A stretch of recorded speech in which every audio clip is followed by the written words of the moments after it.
ফ্রান্সে এক আফগানিস্তানি ছাগল বলাৎকার করে ধরা পড়ছে, মানে ছাগল বুন্দায় ধরা পড়ছে, মানে ছাগল মানে হলো বকরি, আমরা যেটাকে বলি বকরি, সৌদি আরবের লোক যেটাকে বলে বকরি, আল্লাহ রাসূল যেটাকে বলতো বকরি, এবং উনি বকরির মাংস পছন্দ করতেন।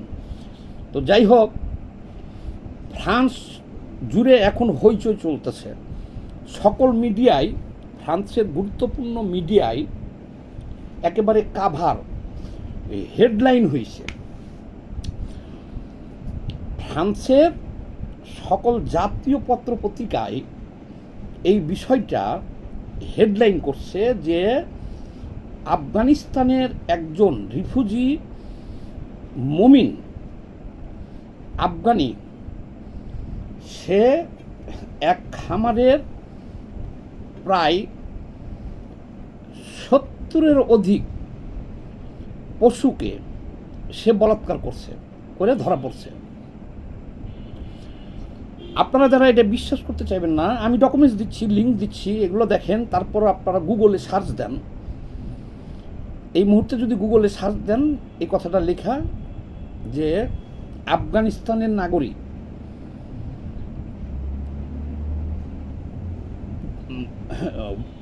ফ্রান্সে পশু বলাৎকার করেছে, এইটুকু লিখে সার্চ দেন, চলে আসবে, বা ইংরেজিতে দিলে আরও ভালো হয়।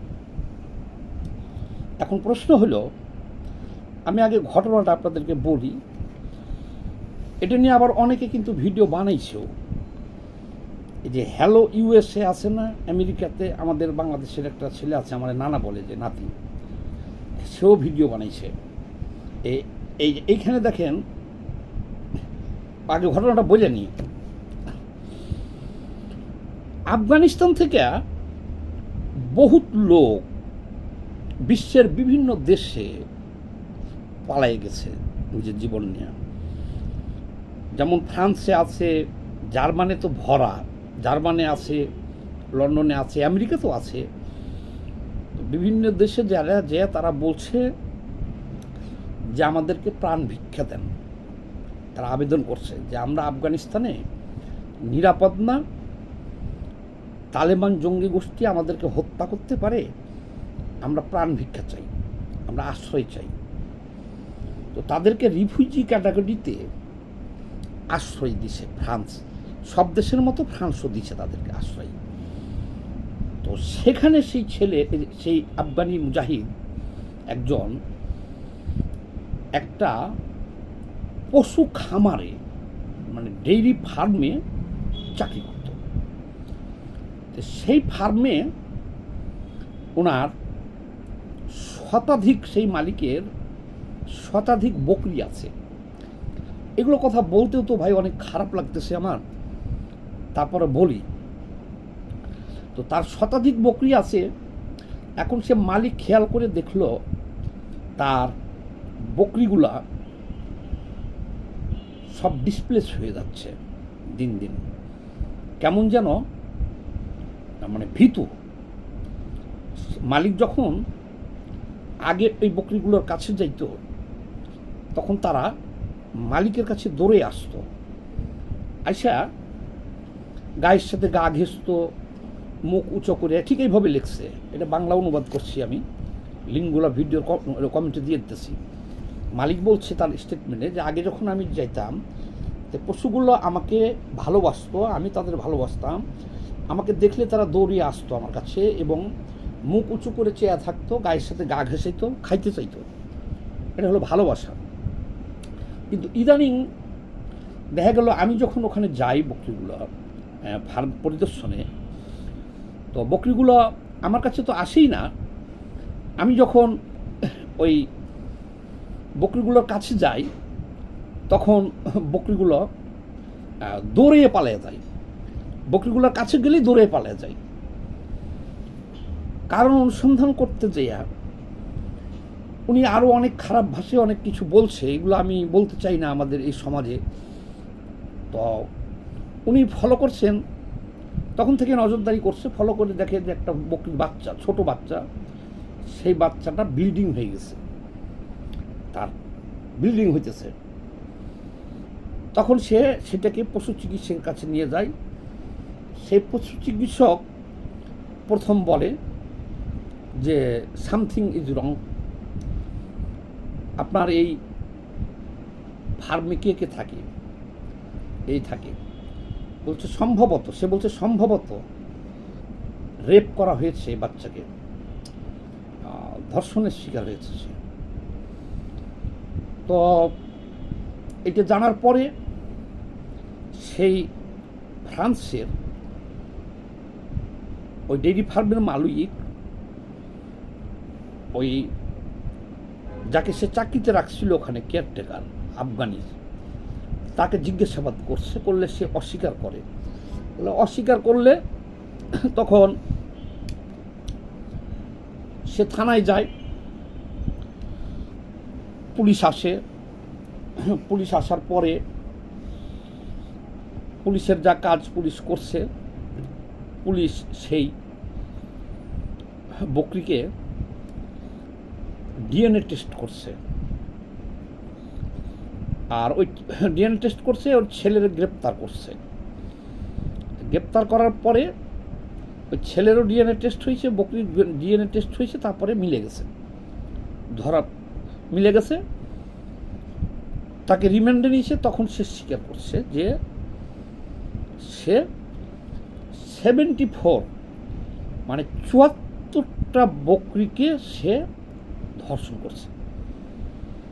সে সেখানে চাকরি করে 1.5 বছর, আর 1.5 বছরে মালিকের 74টা বকরিকে সে ধর্ষণ করছে। এখানে আরও বকরি যেগুলো ছিল ওগুলো খাসি এবং পাঠা, কিন্তু যেগুলো বকরি ছিল 74টা হিসাব মিললে এইভাবে, মানে 74টাই ছিল ওখানে বকরি।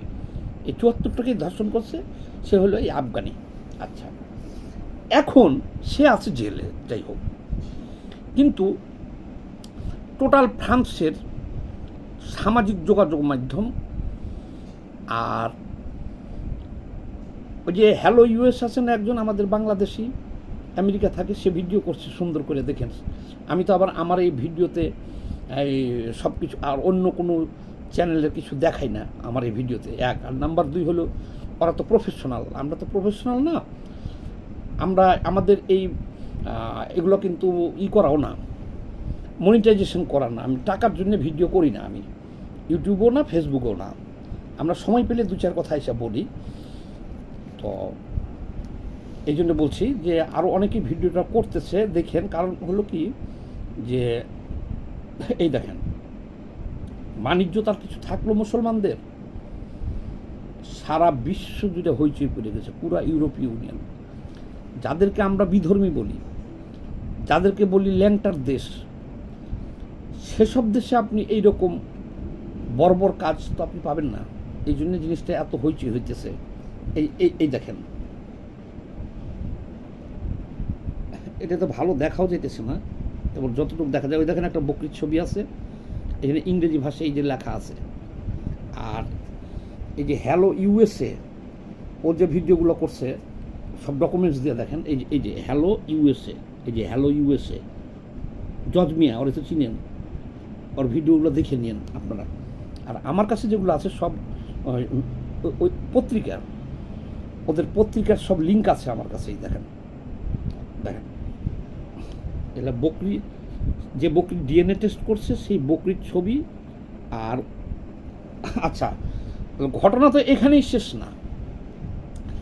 মনে রাখবেন, ইউরোপ আমেরিকায় ওখানে ন্যায় বিচার আছে, এমন ন্যায় বিচার আছে যে আপনি চিন্তাও করতে পারবেন না। ওকে ফাঁসানো হয় নাই, কিন্তু মানে কি বলবো আর আপনাদেরকে, আমি তো বলতেও পারতেছি না। এই দেখেন, পুলিশে ওই ডেইরি ফার্মের সবগুলো সিসিটিভি নিয়ে এসেছে, নিয়ে দেখে যে রাত হইলেই হে বলাৎকার করতেছে, লাইভ ভিডিও। এই দেখেন, এ দেখছেন সাদা পোশাক পরে একটা ছেলে বলাৎকার করতেছে, ওই যে তীর চিহ্ন দিয়ে দেখা যেতেছে এখানে। আমার কাছে ভিডিও আছে, সেটা তো এখানে দেখানো সম্ভব না।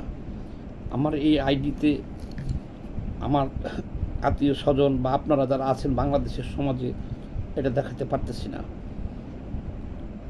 সিসিটিভিতে লাইভ ভিডিও তারা পেয়ে গেছে অসংখ্য। এখন বলেন যে আমরা মুসলমান দাবি করি নিজে মুসলমান, প্রতিদিন আমরা বলতেছি বিধর্মী ওদেরকে। তাদের দেশের বিচার কি জানেন? যে কালকে আমাকে একজন ফোন দিছিল, সে স্ত্রীরে 3 থাপ্পড়টা মারছে, 3টে থাপড় মারছে, এর জন্য গ্রেপ্তার হয়ে গেছে। তার এখন সাজা হয়ে যাব।